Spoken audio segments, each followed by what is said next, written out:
Take Okay. care. Bye. Miss Huggins Watts, thank you for taking the time to be with us. You could turn on your camera and your volume. Good Hi, afternoon. good afternoon. Good Good afternoon. afternoon. Are you hearing me clearly? We hearing you clearly. It's always a pleasure to see you and to hear your Good voice. afternoon. Um, to the listening public this afternoon, our second segment involves a conversation with Miss or Mrs. Michelle Huggins Watts of Phase 2 Pangrove. We are It's a real pleasure to have you again. We always get that sort of scholastic content from you. And our program is a public education one. So thank you for taking the opportunity and for spending time with us this afternoon.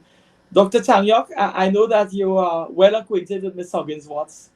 Um, I believe you're the captain of Phase 2 Pan Group this year. Am I correct? Yes, yes, I am. Yeah. Tell us how things have been at the yard in terms of your preparation, your general preparation.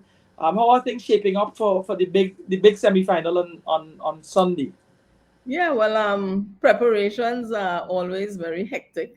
Um, Starting with gradually seeing the yard becoming more and more engorged with players. It is a long season. So you did not have that, we did not have that great influx at the very beginning. I guess people were still enjoying Christmas and that sort of thing. They had to get Christmas out of the system and so on. But gradually we started to see sections filling up and so on and so on. So by the time we got to preliminaries, we were in full swing, full complement of players. Tell us something about the organic uh, development of your preparations. I know that Phase Two's Pan Group has a formula of your arranger, Miss Dr. Sharp, doing own songs, as we say. He has become part of the Phase 2 diet. Um, how do you get your players, and how have your players in this current setting been uh, digesting the material and presenting it in the yard? Do you see growth in terms of the players getting their chops around the material? How difficult is that when you have an own song? Something because we hear these songs and from as early as November, and the traditional contemporary music that is put out by the traditional soca Yeah, artists. How do you all at Face to approach an own song prepared by Dr. Sharp? right. So one of the first things is to have the players internalize the music by playing it often in the panyard. But what is done is, thank God there's YouTube and so on. So the song is posted on YouTube so they can get familiar with it even before coming to the yard. And at intermittent rehearsal sessions, it will be played again so that they get to internalize it well and so on. Um, and this song in particular this year, the vocalist is Olatunji Yearwood, who has done a fantastic job with this particular song. And that too has injected a lot of energy, life, and spirit, and so on. Early in the game, Olatunji would have visited the yard and, just to meet and greet, hype up things, and so on. And last week, Wednesday or Thursday, was it? He came to the yard to do a videography session and sang, and it was just like a transformation of energy. So all of these things help. Hype is everything. So all of these things help to inject that energy into the players, and they are always ready to receive the music, particularly when in that mindset. um and of course, Bugsy goes through the paces, preparing his music, coming, changing, working, and that's a good thing about it, at least for me. Speaking from the perspective of a player, it's always such a challenge to be given set music and then to have it change, and then you have to now redirect your thoughts to embrace this new material. get rid of what was there before. It was a challenge. And for some of us, we would always say, "Yeah, boy, he's not gonna leave that. He changing that. Watch and see." And so said, so done. So sometimes situations like that help to test your metal, so to speak. And true to form, that's what's happening. Things are being musical phrases and melodies, melodic content, and so on is being explored and learned, and some part of it may be changed, but that is all in an effort to get to the best possible finish. And it is something that new players may tend to have a little difficulty with. But once they understand, well, this is the culture, and we kind of say, what, once you could do this, you're good to go, you could play anywhere, they sort of feel like, yeah, I can do this too, kind of thing. So yeah, we going through the paces quite nicely so far. Michelle, I always wondered, with Phase 2, um, I'm glad that you spoke about, players having to adapt to something they learned and now it's being changed on them. But is there ever a situation, let's say even for 1 or 2 days, where the players are waiting on new material? They've already gotten down what was given to them and they're just, in other words, they're ahead of Bugsy, or is Bugsy always ahead of them? Well, we've had situations where that has been the case, particularly in the days when he was busy arranging for bands all over the country, in Tobago and so on. So you'd have to wait. So you rehearse the material over and over and over and over and so on. And it's like relief, he's here, so to speak. Uh, Now I would have to say it is more a case of him being ahead of the game, because you have a more focused approach right now. So the music, and as we all know, Bugsy, a lot of music comes into his head at once. So if you are not sharp, pardon the pun, if you are not sharp and ready to receive music in an instant, it's very easy to get left behind. And this is where the role of the section leaders come in. The section leaders are charged essentially with the responsibility of ensuring that notes and phrases are well learned. And in an effort to capture this outside of the rehearsal session, which can be quite challenging. In order for Bugsy to deliver music, he needs quiet because his music comes out of his head. So he can't be thinking of notes and hearing other notes at the side. That's a major distraction. So in order to fulfill the best possible learning scenario, the section practices are important, because you don't get that particular deep dive into a session of rehearsal when material is being learned. Yes, with proper drilling, when you have the drill master taking us through the paces, section by section and so on, to some degree, yes, it can be satisfied then. But in the current scenario where music is still being learned, we depend heavily on section leaders to conduct section practices, usually 2 hours before the start of practice at night. So one night will be tenor section, another night will be the bass section, and so on. Right. So you know Bugsy better than most people. Can I ask you, in his creative process of arranging, does he map out an entire structure before he puts down all the notes and all the parts, or even a harmonic structure? Or is it just this bit, this bit, this bit, and you're getting it bit by bit, probably not always in order? Maybe you're learning something that you're not sure where it comes in the arrangement, but you have to learn it anyway. Wait, can you just explain to us what is that? Are you getting things from different parts of the arrangement?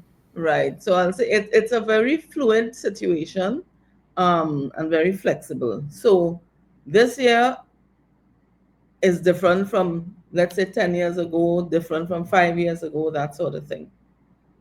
So I'll tell you what. In the past, he would come to the yard and he would teach you, okay, whether it's a verse, followed by the chorus, followed by a bridge. So everything, you know where everything is going, because it's very sequential, right? This year, what I've noticed is he has content for the sections of the song that he has mapped out. So he would come and teach that particular content. Okay? And then he would leave it at that, and members may not be too sure of where it will go. And he will come and say, okay, that will be coming lower down to the end. This is what is coming here now, and we teach that part. And so this is how he's seeing it and perceiving it. And as we say in the steel band world, that's how he's putting it down, so to speak. That's how he's teaching the music. Um, so like I said, it's different. It's not set. It's however he feels to do it. Right. And it's interesting to think about it because I just think about in my own experience. I used to, when I started teaching a new piece to a group, an orchestra or a choir, I used to do it in sequence. But now I rarely ever teach something in sequence. Right. Yes. You Um, see. and I just have to assure the performers, okay, I have it all worked out in my mind, right? Right. But I don't want us to do it in sequence. Why? Because it may not be the most efficient way. Right. I know that may sound counterintuitive to some of our listeners, but I had a hard time convincing somebody that I was working with, let's not rehearse this show in sequence. When we get close to the performance, of course, we need to do it from Right. beginning and Yes. multiple times and run it and so. But when you're actually rehearsing and fixing things, it's more efficient, I believe, to do it out of sequence. So it's interesting to hear that. Um, how Very, do they very interesting. how do In the fact, players? early in the song, he said, "Have the ending already." Yeah, yeah. And I'm he not has it. surprised. Yes, he has it there I'm in his not head. surprised. You have the ending already, but you're gonna have to wait for it. Learn this part Yes. first. Um, so I understand that the bands have not yet received any comments or feedback from the preliminaries. So what is the reasoning for that? Why couldn't the bands get as they play? Hear your comments. Well, this is the policy of the governing body, Pansion Bago. So they won't reveal any feedback, any results, anything like that until the entire round of competition has been completed. And I believe last night was South Central, and they are to go to Tobago today. So they wait until the end of the entire round of competition and reveal everything. So I guess um, no one gets a heads up before anyone else as to what they should work on and start working on it and so on. Especially in the case of these large bands where everybody is advancing to the finals. So it's not like, well, we're not sure, so let's not come out to practice yet. Let's take a couple days off and see what the results will bring. No, everybody's going forward. So as you finish play, you continue practicing, doing whatever needs to be done for the semi-final. But if it's done where information is revealed, band A will have earlier information to tweak their stuff before band D, who plays 4 days later and has probably just 3 days before the competition to work with. So that's just my take on it. That makes sense. That makes sense. So, um, so when you're working with somebody like Dr. Bootsy Sharp, um, do you have to, like, who is actually structuring the rehearsal? Is he actually saying, okay, we're going to work on this, or is he giving the music or the part to the section leader, and somebody else is kind of structuring the rehearsal? Let's work on this. Right. So the music is structured according to what he's working on. So if his focus is on a bridge, for example, Mhm. then he will conduct the sessions to ensure that that bridge is well learned. But then there's also a drill master. The drill master's role is to ensure that the notes, the phrases, dynamics, everything are being properly executed, learned and executed by the players. So once Bugsy has done his part, he may, take some time, and that's why a drill master is important. He will need some time to step aside now, step away from the band, and listen to what is being presented by the players. And that's when he might say, you know what, now let me change this, let me change that, and so on. So the drill master would, okay, probably take the new part over and over, fix what needs to be fixed, or take it probably a couple of sections before leading into it to ensure that the flow is nice and the connections are, musically sound or what have you. Um, but yes, the drill master is the one who will structure the practice once Bugsy is finished inputting the new information. When he steps aside, the drill master takes over, he does his thing. But as long as Bugsy is, let's say, hearing something else in his head, or he has come with a plan to work on an ending and so on, then he is really now in charge of that part of the teaching and learning process. Wonderful. Now, I know phase two probably has more players wanting to play in the competition than you have spots for. Um, That's I'm right. sure, and I'm sure this is sometimes can be a little bit difficult when you make your selection. I don't mean you personally, but whoever makes the selection. But I'm not asking the question of who makes the selection of the players.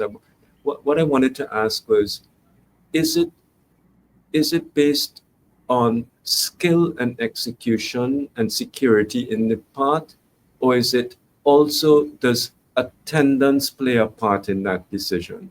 So if somebody's a highly skilled player, they could come and they learn it in one night, right? And they're a really excellent player, but they haven't been at practice. Could that person end up playing in the competition? Oh, well, that happens all the time. So when that happens, what happens to a person who was not selected, but they have been there every single night faithfully? Right. So what you have to do is wait, right? As the competition advances, the performances need to be more clinical and execution is important. So the unfortunate thing is you may have someone who started from day one and they've learned their parts and so on, but may not be able to execute as well. They may be skidding over a note or two, or a couple of phrases may not be very accurate. But then enter one player who is in the art for 1 day or 2 days, but can execute with brilliance everything. So if it's preliminary wrong, well, you might give that person a chance and so on. But when it comes to semifinals and then more so finals and so on, you want to get the best possible. Now, there's always a bone of contention with that, because at the same time, you don't want to break a person's morale and I ain't coming back to this band again and whatever and whatever. You want to encourage players as well. So there are times, if when listening to the entire band, you are hearing what you need to hear, when a very good player is not there, then the person who was coming along and practicing and still has the music well might not be all that 100%. Then you would want to give that person that encouragement by allowing them to play. You know, so it's always a juggling act, and but yes, it's not the most pleasant of times. Yeah, I would gather that's not part of your responsibility to kind of tell somebody, no, you're not playing this wrong. I wouldn't want to be that person. I wouldn't. I don't envy them. I'll give you a joke. In many years ago when I was section leader, Um, that was one of the duties of the section leader. But of course, everything, all section leaders would have consulted with Booksy first. You know, if you notice, whatever you notice, you will share it with him and he will make that final decision. But it's on the section leader now to convey that information. So many times, you know, I had to do that in the past. But again, it's kind of like how you say what needs to be said so it doesn't make the person feel too badly, you know. I remember years ago there was a guy we would call out the names on a list, and a guy did not hear his name, and he was telling all his families playing and this and he collapsed when he didn't hear his name called. He was in shock. So it can take on very different effects for lots of people. Somebody else might be vexed. I ain't coming back here, blah, blah, blah, blah, what have you. But it's something that we always have to grapple with. But at the end of the day, the best decision ought to be what is best for the organization, the band itself, and not for individuals. Okay. So I want to move on to another topic, which is sort of related to music literacy. Um, about 2 years ago, I came across an app. A Mm-hmm. singer introduced me to this app because I was working with this singer on a show. They didn't really read music, but my responsibility was to coach them and prepare them for the show. And so they were coming to me, and I would have to teach them by rote. Um, and I suggested, I said, would you like me to record it and like make an audio file and you could take it home and listen to it? And they said to me, oh no, I can use this app. And they introduced me to this app. So what this app does, it was new to me, I forget what it's called. You scan a PDF file of a score, and then you select which line of the score you want to hear. And the app generates an audio file. So you could hear one line, you could hear two lines, you could hear a whole orchestra. Oh yes, yes. But I'm familiar with the app is taking an upload of a PDF. It's remarkable. that. So I thought Mhm. this is a great tool for persons who don't read or don't read so well to learn music. Right. But then I started thinking, well, what is this going to do for the future of musicians? Does it mean that musicians think, well, I don't need to learn how to read the notation because I have an app? What Mhm. are your thoughts about that? AI. Welcome AI. Well, the thing is, it can be it can bridge the gap between those who can read and can score and those who cannot, and therefore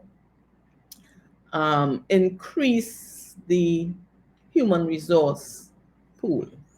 But at the same time, and please, this is just my view, um, it can stifle creativity and stuff because if the AI that is presented, artificial intelligence, is eventually going to do everything for us. We don't need to think, we don't need to reason, you know, we don't need to analyze. What will we become? Just dumplings and potatoes, you know? So I think it has to be used wisely, and it is most effective in tandem with knowledge. So you already have knowledge of the particular area and so on, and I'm generalizing here. And the AI can come in to enhance, but to just depend on it 100%, oh boy, I think that can be quite dangerous. Okay, Oh, easy. I hadn't gotten to the AI level yet, but I mean, I'm glad you brought it up. Um, do you think that AI, well, I know there's some technology that exists already where you can um, tell the computer you want to write something, and you give it a text or a theme, you say, base it on this melody, write these number of bars, score it for this instrument, this instrument, this instrument, Yes. um, and write it in the style of this. And it will generate something within seconds.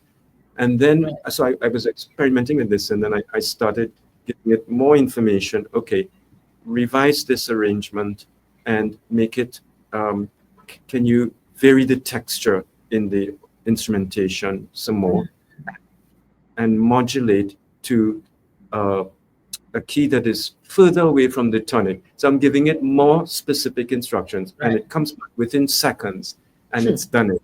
And it's done it very fast and very accurately. So it seems to me that the more detailed information you can give it, the better the product.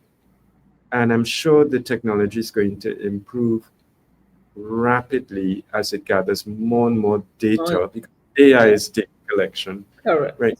So then where does that leave, as you say, the composer, the arranger? Where does that leave the people who are creating, if it can be done by AI, and arguably AI can do it faster and better? Yes. So, Well, what is the it brings into question the whole the whole term composer and arranger. Can you honestly say you compose or arrange something if that is what is done? That's my thing. Yeah, Because and your AI, you can't say your AI is better than my AI if we're using the same program. So I guess have a whole competition. I guess it would be your input, your instructions to AI That's right. were clearer. Now Correct. you said okay, you said we have to use it in conjunction with knowledge. So I guess this is where knowledge comes in, because if you don't know what to tell it to get Right. to the goal, you Correct. wouldn't get the result. Mm-hmm. If the input is vague in the terms that you use, Yes. Yes. um, the artificial intelligence won't really understand the goal, or they put out what they think you mean. Yeah, so that's interesting to think about. I hadn't thought about it. I guess Yeah. that's where knowledge would come in. But the point still remains that if AI is generating music now, Yeah. what what will what is the incentive for a composer or arranger to say they want to increase their knowledge, their musical knowledge?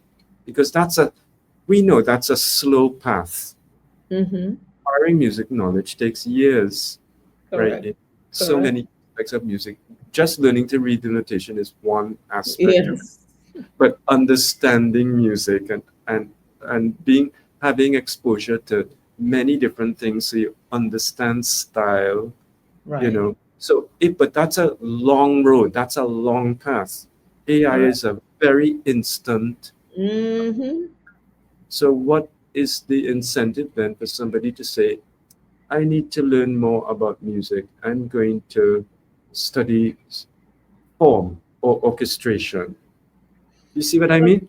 Yes, I guess that would be up to the individual. If the individual is the type who is a knowledge seeker and wants to learn how to, rather than have something done for you, then that's the person who will go and seek the knowledge and go through the paces and grow and develop that way. But if someone is not that way inclined or might believe that they don't have the capacity to receive that detailed type of information, they may go for the AI way. Or sometimes it could be simply a case of time is against you and you have to create or produce a particular piece for someone or a jingle for an advertisement or whatever it is. And you might just say, oh, look, let me just go to this AI app or whatever it is and then put the necessary data and voila, you're in business. So it depends on the situations. There are varying situations in which it can work and it will be acceptable and fine, and there are others where you might just be cheating yourself as an individual of gaining a thorough understanding, or as good an understanding as possible, in music theory, or um, whatever area that you might be interested in. So it is something that has to be very wisely and delicately managed and interacted with. I guess the question is whether we as the human species are going to be able to manage AI. Farid, Correct. Michelle, when we listen to the band's performances from the Mm-hmm. preliminary into the semi-final, um, naturally you will get comments at the end of the prelims. You will get comments at the end of the semi-final. When it's an own song, and Bugsy has this musical art in his heart and in his mind, um, what sort of input persons like yourself would make in terms of following the comments or staying true to the comments in that preparation for final night? Right. Or do you all allow Bugsy to do his thing in terms of embrace his musical art and stay true to that? Very often we hear arrangers say, we feel the nature of the competition and the desire to win.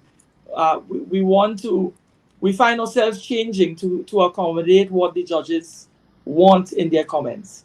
Um, do you all at phase two feel, where does your heart lie? Do you feel beaten on the head and have to follow that pathway that the judge is taking you or the adjudicators are taking you, or you try to stay true to what you feel in terms of the music that you want the public to hear? Right. So we try to strike a fine balance, because Boogsy's spirit, and as you described it, his musical art and heart, would dictate what he does. But at the end of the day, it is a competition. So you read the comments and really ingest what is trying to be said for the band to be able to achieve at the end of it all. And where it can be tweaked, we work on that. But sometimes at the same time, you may get comments which sort of indicate to you that maybe this, it seems as though this particular judge didn't hear something, because there were comments received before, um, in my capacity as a ranger, where one particular judge mentioned something about, the balance wasn't right and they couldn't hear the middle pans and so on. But all of the other judges said, oh, when it came to balance, the balance was good. They particularly liked the work done in the middle section and so on. So, what do you do with information like that? You would have to take the chance and discard what that one particular judge's comments, because you had to say, well, maybe they were not able to listen to all of the parts at that point in time. So you have to take it and measure it. So if they're saying the crescendo was not effective and you've seen across the board, they're like, even if it's two out of the four or five judges mentioned that, maybe that is something you should watch. And of course, you should know yourself what is being well executed to perfection or not. And you know that that is something to work on. Good. If they mention something about, an untidy entry into the ending and so on, and you see that it's a trend. So you have to look at the pattern that is being, laid out for you. So you can't just ignore things like that. You have to work on it, right? Um, if they would mention something about maybe the introduction was too long and so on, that might be something that is a little more subjective. You might think, but that is what I want. I wanted a long build up into this song, and this is me. This, so something like that you may not necessarily want to touch, but it depends on the individual, the time you have to work with, etc. The players you have at your disposal, how flexible they are, and so on. Well, in phase two, we usually have good players who have learned over the years to be flexible, to receive changes at a moment's notice, kind of thing. So, if need be, and changes are to be made, they will be made, and that's just how it's done. When I look at your band's track record, it's seven Panorama victories, 13 second places, and Hmm. six third places. Phase two is a very successful band. You all have a Definitely. product that has that speaks for itself. Um, what is your view in terms of outside of the Panorama? Um, there be more pan shows where artistic expression carries no limitation, meaning phase two can come, Boogsy can put his musical art out there. He doesn't feel, not that he feels hamstrung or guided or grooved or groomed by what the judges are saying. Yes.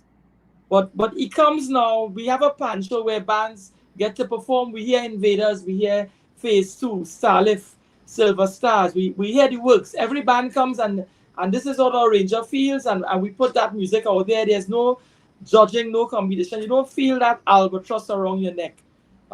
Are you of the view that we need to have um, a forum, a fora, more pan shows outside of the panorama season?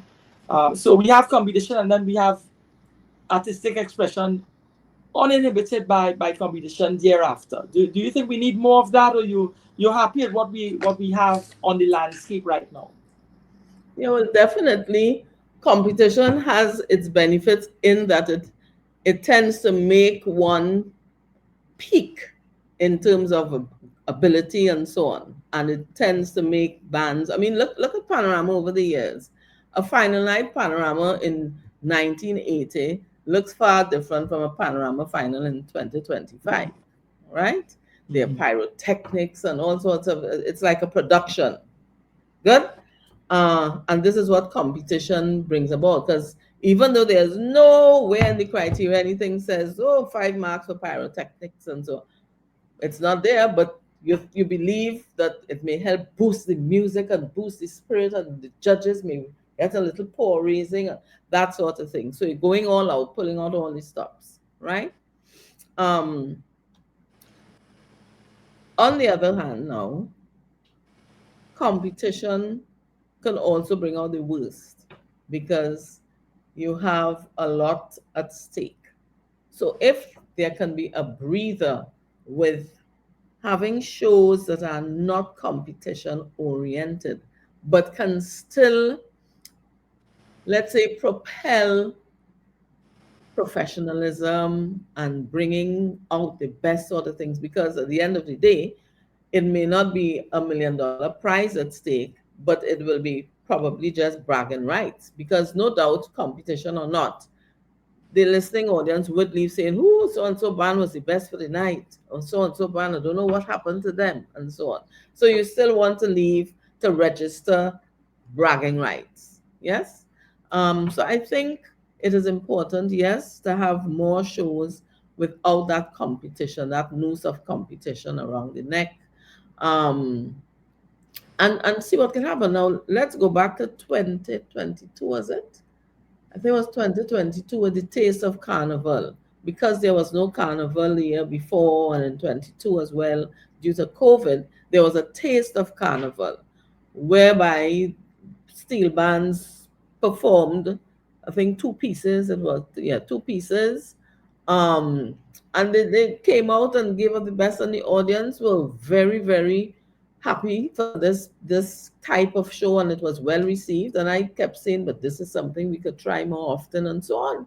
It was well received. Now, one could also argue, well, you didn't have Panorama for 2 years, people were doing nothing, they were locked up, so they were glad for any little thing, which is also something that has to be considered.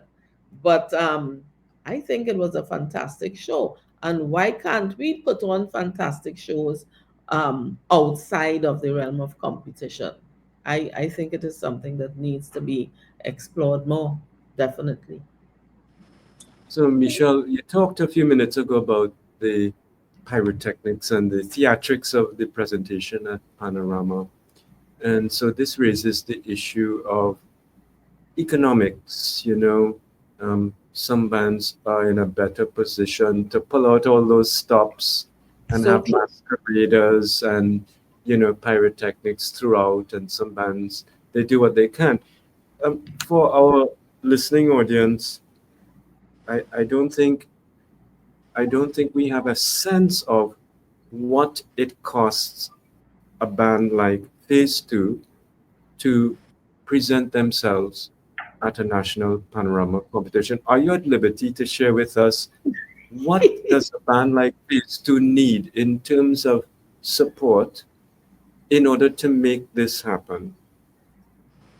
Well, I won't quote exact figures, but for the large bands, if you really want to register yourself positively from preliminaries to finals, you want to keep your players happy and comfortable, provide them with meals on nights when you're going a bit late, assist with transport for those who may not be in a position to fund themselves to and from every night. um there are racks to be mended, there are flooring boards to be cut and put for the bases, and those are the racks where you have players standing on them and so on. You have instruments that need to be tuned. You have um rhythmic instruments that need to be also repurchased, like drum skins tend to burst regularly and so on. And there's quite an extensive list that leads up to that final night, let's say, production. This costs a lot of money because final night in itself, if you would have noticed over the years, it's not just a t-shirt. It's usually like a uniform or something like that. The band is itself, the racks are well decorated and so on. There may be some, I mean, in the past we've had, those miniature oh gosh, Tantan, Saga Boy and Tantan. We've had figures like that to portray the name of the song. It was jamming up, and the way it was done, set by the rhythm stand, and on top of the hoods where there's movement, they were automatically dancing like that. So, and then of course the fireworks or the flares going up and moko jumbies and dances. And, oh, the list can go on, right? The sky's the limit in terms of what a band may want to create well, in support of the theme of the song that they're portraying. So it's a lot of money, and I'll just give you a ballpark basic figure, which would be, and this is very basic. That's not going to give you all the pomp and ceremony and attend to a lot of the other needs. Very basic is about $600,000. That's basic. Yep. And this is a band that is located in Port of Spain. So far as for a band coming to the finals from San Heavier Fernando transport or bill. further away, and No, Pension Bago does give some assistance to assistance. bands as well. Okay, Yes. okay. Um, I'm not surprised to hear that number, Fareed. Are you surprised to hear that number? You thought it would be less or more? I thought it would be a lot more. Well, as I said, Yeah. basic. That's their basics. That's their basics. They're Basic, just, that is so. they're just wearing When a you tunic. hard and you're kind of squinting. I was Yeah. chatting with an arranger who has been in the industry for 40 plus years, and Mhm. he worked with artists, Calypsonian soca artists through the years. Won a number of panoramas. I don't want to call his name because the comment Right. I'm going to make. But he was sharing with me, saying, "Boy, I think the soca artists more successful or have the thing down, they understand how to make money and how to develop self-sufficiency." He said because they have gigs and they're getting money going from and playing in different parties, different shows, they're getting invited to perform abroad. It's just them as an individual, so they fly up. And when they work their way around, they will make money. A Hmm. steel band, it's more difficult. He's saying to me, and I want your comment on this. He's saying to me, he wish if it is a steel band could just be able to go and do a show in a stadium. 15,000 people come. We mic up the fans. We have a soca artist performing with the steel band. So the steel band could make money during the year. His view is that self-sufficiency will become a problem and is a problem with the steel bands. The steel bands could never survive on the money that they make, because if you win it's $1 million, Pantramigo gets 10%. So you're automatically working towards 900,000. That's if you win. Um, the trouble is, if you don't win, or if you don't win come first or in the top three, then where are you going to develop the finances, generate income outside of the panorama season in order to sustain the players, buy instruments, um, sustain your venue, keep your yard healthy looking, keep it the landscape where it should be. So you're always in a catch up position. What is your view in terms of? And I'm saying that. Allow me to say this. When I talk with my grandfather, and they tell me that well, I remember in the 50s, you're going in a party and a steel band performing in the party, and then they would call the bands that develop themselves in, and you're going to a party because you're going to need a steel band play. He said no, not no steel band in the party. It's soca artists and DJ take over. So what is your view in terms of a steel band being able to generate income through the course of the day outside of the season? Do you think that we should have uh,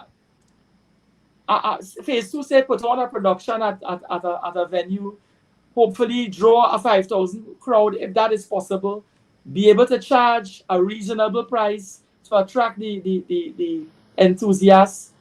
Do you think these are the possibilities? And if not phase two by itself, in terms of a steel band by itself, micing up the fans, inviting a soca artist, make it more entrepreneurial, make it a business venture a product that could sustain itself. How do you feel about that? Well, you have answered the question there, right? Definitely, a steel band cannot survive on prize earnings, right? Because by the time you pay off your service providers and so on, and of course, band members have to get their share of the pot from the pot. You're not going to be left with any significant amount to sustain you for the year. So yes, depending on the type of band and how aggressive your marketing is and so on, there will be gigs, and gigs can generate decent money.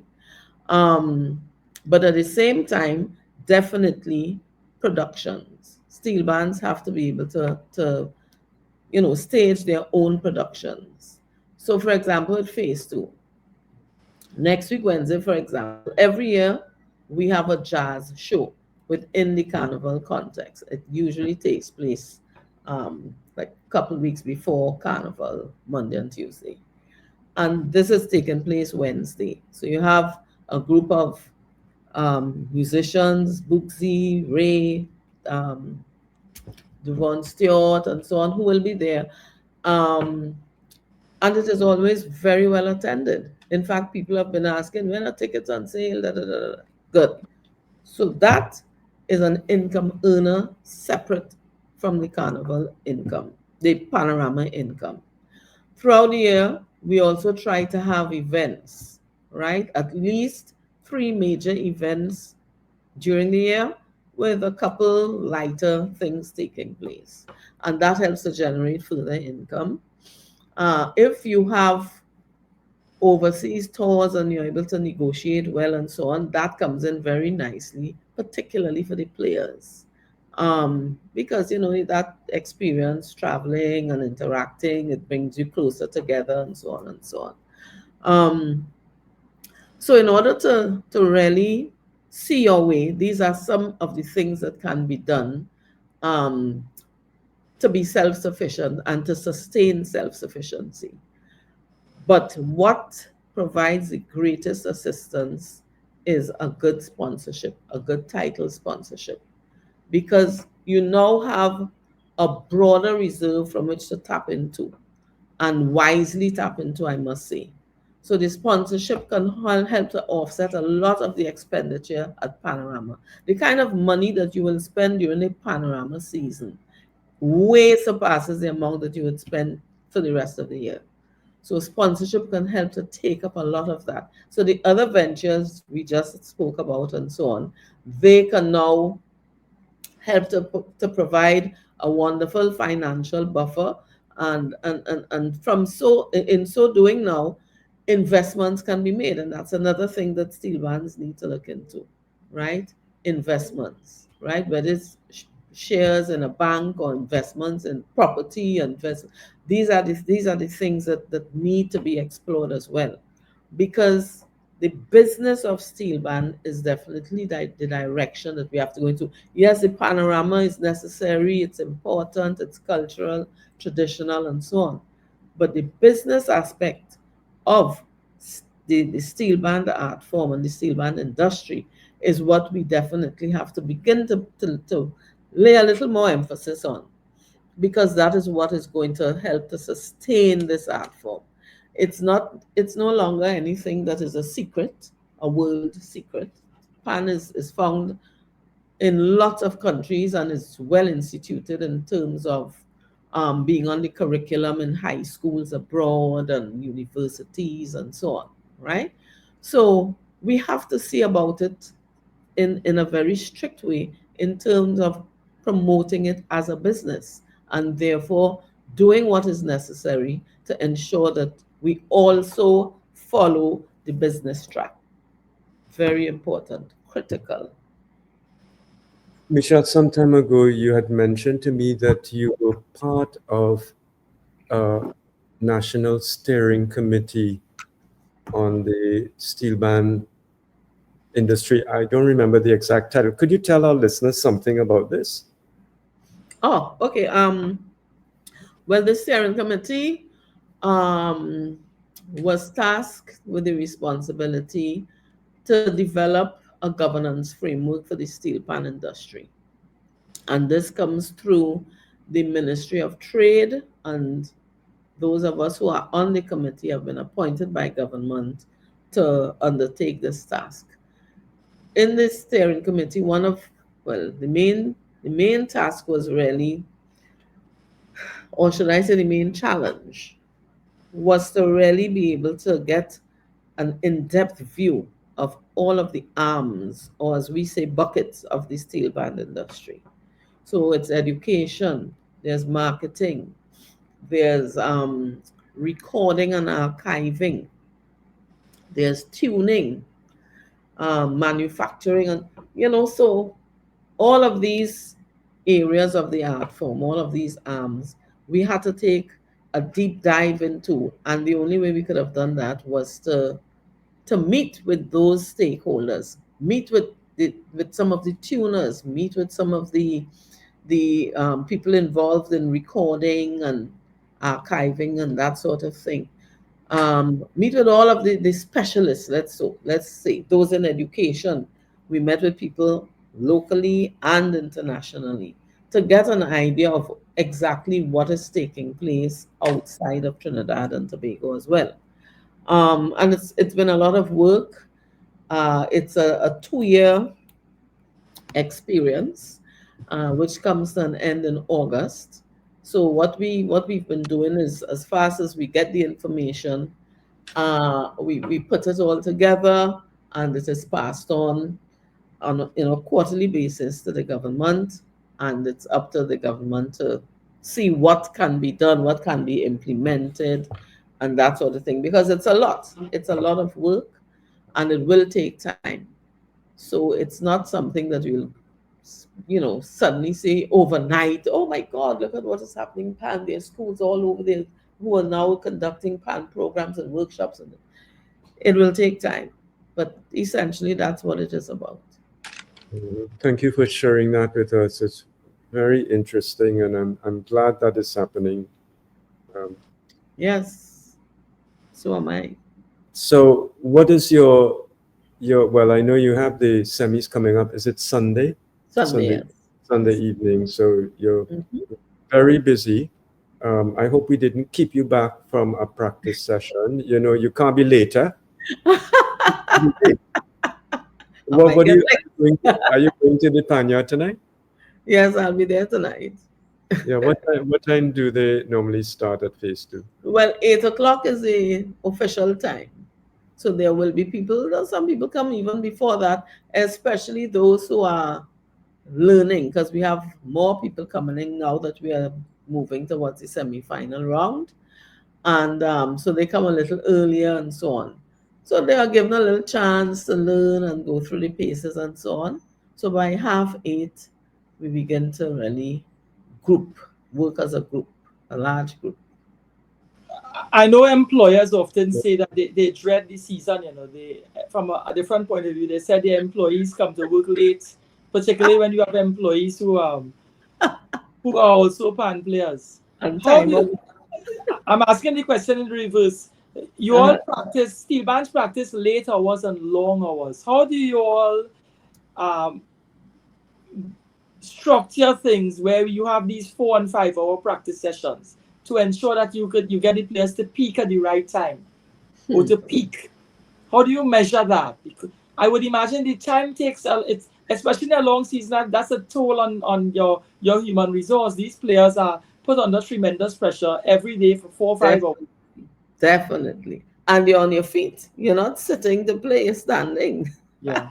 So we have breaks like after, depending on um, what is being worked on musically. There will be a break after 2 hours, 3 hours max. And that's when, refreshments will be served, a meal, what have you. And then we resume and we finish at maybe 2 o'clock or sometimes one. One night we went till 10 to 3. It all depends. But I'll share this with you all. There have been times, I have experienced it twice since I've been in phase two. And this was all in probably, when was it? Late 80s, early 90s, somewhere around there.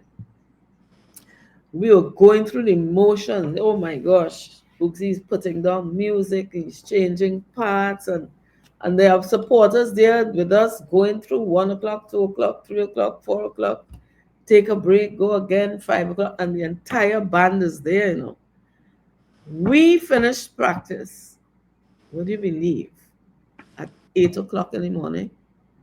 My brother, never forget, my brother came looking for me. My mom told him, go and see what's happening to Michelle. Where is she? And so on, because this was something new.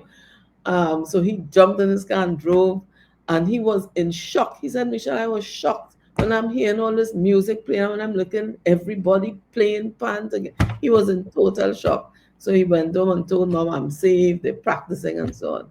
And we were literally driving out of the pan yard and bouncing up with traffic of people going to work. At that time, I was teaching at primary school.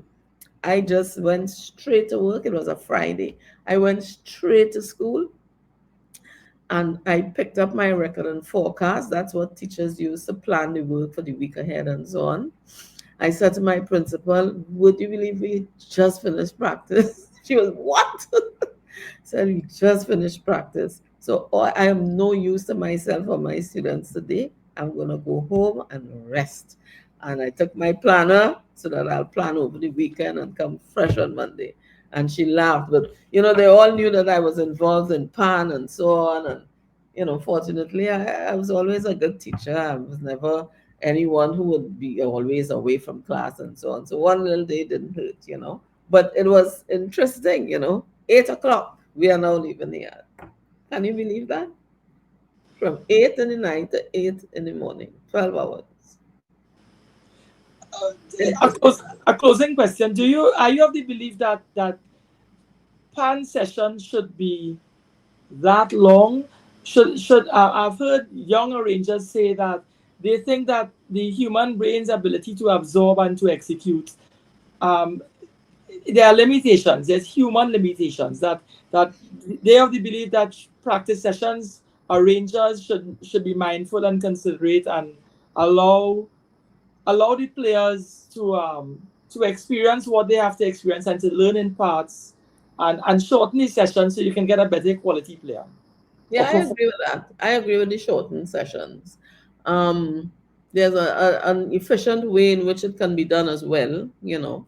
So lots of things have to be put together, you know. The drilling must be clean and precise, and the delivery of music in terms of, well, I shouldn't say delivery, but the reception of the music. There must be a proper system where music that is taught is properly, well, efficiently and effectively passed along, because everybody won't get it at the same time, right? So you need that system to be flowing nicely and so on. Um, so yes, I believe that it is, we are only human, right? And content can be received as efficiently as possible for so long, and no more. You may not be as efficient. But then again, it depends on the individual. If you are a healthy person, you exercise regularly, you eat well, and so on, you may be able to withstand more than somebody who has poor dietary habits, does not exercise, and they need to sit down and they yawn in and they don't, right? Their metabolism is slow. All of these are factors that have to be included, because that experience I shared with you when we were finished at 8. Um, yes, we were tired, but in night session, after a while, there comes a time when it just revitalized, and we did it. We learned over almost a whole new song overnight, right? And we went on, in those days, there was the zonal finals, and we went on to win the zonal finals. Yep. So it can be done, but it's not something that is a recommendation like every night you go till 8 in the morning. No, no, no, not at all. We want to Just thank you for multiple your time. challenges. Thank you so much for your time, and we wish Phase 2 the very best. Thank Uh, you. we're looking forward to the semifinals. It should be interesting. The competition and is Will becoming be tighter every year, and exactly. the standard is being lifted. And I guess steel pan music is the beneficiary of it. Correct is right. So thanks Michelle, again to yourself and Phase 2 for making yourself available to us. Thank you, Fareed. Thanks for having us. Michelle, it's always a pleasure speaking with you, and we wish you all the best with the competition. Thank you very much, Dr. Tanyuk. I know him as Richard, so I'll say thank you, Richard. Yes, yeah, we know each other a long time, long All time. right. Bye, everyone. Okay, bye bye. Thank you. Enjoy your evening. Be